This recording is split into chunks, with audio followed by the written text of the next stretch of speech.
Share via email. Report story. By Butterdirt. Take me home. Living far from home is never easy.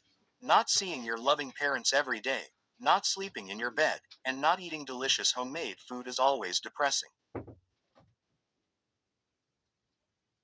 That's how Ochako felt all week. Don't get her wrong. She loved attending the most prestigious hero academy in all of Japan. She had made some amazing friends, and in the end, it was all so that her parents could live a happier, laid back life.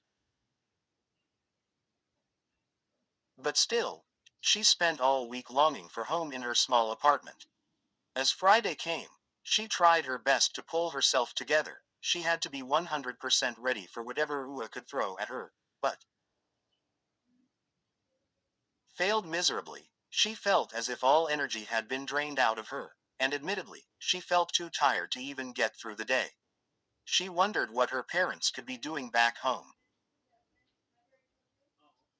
She tried picturing in her head what her parents could be doing. I wonder if Papa is still overworking himself. I wonder if they're both eating well. Gosh, I would give anything to have Mom make me some pancakes right now. As she walked into her classroom, she was too immersed in her thoughts to notice her friends waving at her. Uraraka-san. A friendly voice pulled her out of her thoughts and back into the real world. Oh, Deku-kun. I'm sorry, I didn't notice you. Uraraka said in weak voice as she looked at him. Usually she would get flustered when Deku came this close to her, but today she felt too defeated to even try and fight her feelings. Are you okay? Uraraka-san, you look tired. The green-haired looked at her with worried eyes. Are you sick? She pondered for a moment. Should she tell him? Maybe it just was her feeling a little homesick, and he didn't want to worry him over something he could not help her. I'm okay, Deku-kun. She finally told him, smiling as best as she could. He shot her another worried gaze. Uraraka-san, you're my best friend. Please, if something worries you, tell me. He clearly knew she was faking the smile and optimism. Before she could say anything else, Aizawa entered the classroom. All right, everyone. Get to your seats. We have a long class today. I'll try to finish any topics today so that you won't have much homework, the sleepy man said, much to the class's relief. As the day went by, Uraraka found herself more and more distracted, thinking of her home. She also felt bad for lying to Deku. He was her best friend and hated hiding the truth from him. As lunch hour came, she approached the boy. She went to sit with him and Iida as usual. She wasn't having lunch, which made her friends worry even more. Uraraka-san, are you sure you're okay? Deku asked her immediately. He had talked to Iida, who felt as worried as he was. I've been feeling down all week. I'm just so homesick. I miss my home so much, and my parents.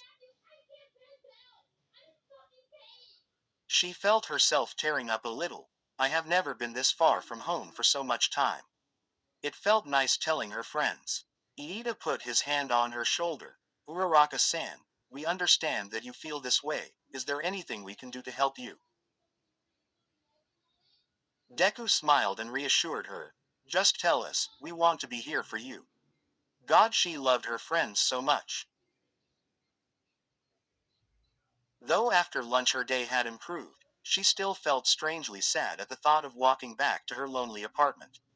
As usual, she waited for her friends so that they could walk home together, but as they were getting ready to leave, Iida received a phone call.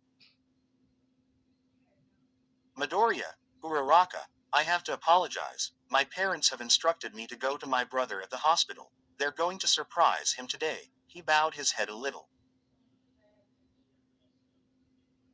Don't worry, Iida. I'm sure your brother misses you. Deku told him, and Uraraka felt her cheeks heat up a little at the thought of walking alone with Deku. As do I. In any case, I'll be seeing you both again on Monday, and you should worry to get back home. It looks like it might rain. After that, Iida took another route and waved them goodbye. As Iida left, both teenagers felt embarrassed at the same thought. I'm walking alone with a girl. And not just any girl, Uraraka-san. Even as he felt embarrassed, he was pretty happy. Deku-kun is walking me home. This feels like something a couple would do. The girl felt her cheeks get warmer at the thought. They didn't spoke for some time, and walked in comfortable silence, until something, a little drop of water broke the silence. In just one moment it was raining incredibly hard. They ran as soon as the rain started. Luckily Uraraka's apartment was pretty close now, and they took refuge at the main entrance. Whoa, that was sudden, Ochako said, looking up at the storm above. We should have listened to Iida. She looked at Deku, who was trying to cover his backpack from getting wet by covering it with his jacket. You're not actually thinking of running home, are you? Deku. He looked at her, a puzzled look in his face. Why not? This boy was so clueless sometimes. No, Deku-kun. You'll get all wet. It'll ruin your uniform and your notes even. You should stay with me until the storm passes. She immediately felt her cheeks burn after saying that. Deku blushed at the thought of coming to her best friend's and crushed house, but accepted nonetheless. It really was raining hard. After a quick call to his mother, Deku entered the small apartment. This is Uraraka-san's apartment. He looked around while she went for some towels. She must feel so lonely in here. Uraraka came back with a couple of towels. As she handed one to Deku, she couldn't help but feel a little happy. With him here it didn't felt as lonely as before.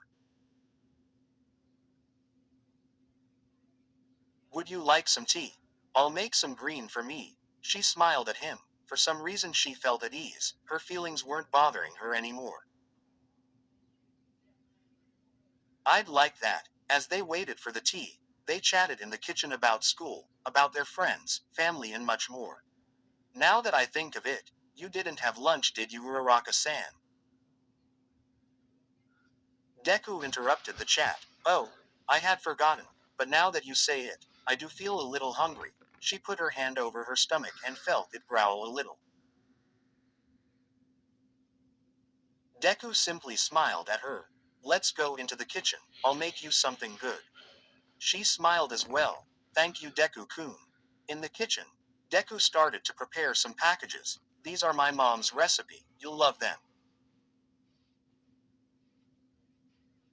While he cooked, she looked after the tea. It was almost ready. As she grabbed some butter from the fridge, she suddenly thought of home again. She remembered her parents, and as she looked at Izuku, happily flipping a pancake as if he was her mother on a Saturday morning, her chest filled with joy. Deku-kun. Thank you. She hugged him from behind, even as she felt embarrassed. It felt so right. Deku froze for an instant, but immediately after he put his hands above hers. You don't need to thank me. I would do this for you forever if it made you happy. After they finished cooking, they ate and Uraraka suggested watching some Disney movies in her couch. After some hours of watching, Deku fell asleep. She looked at him for a while, and giving to get feelings for him a little, she brought a blanket and snuggled against him. Warm and next to him, she felt happy again. After all he'd done, he had taken her home. Where stories live. Discover now.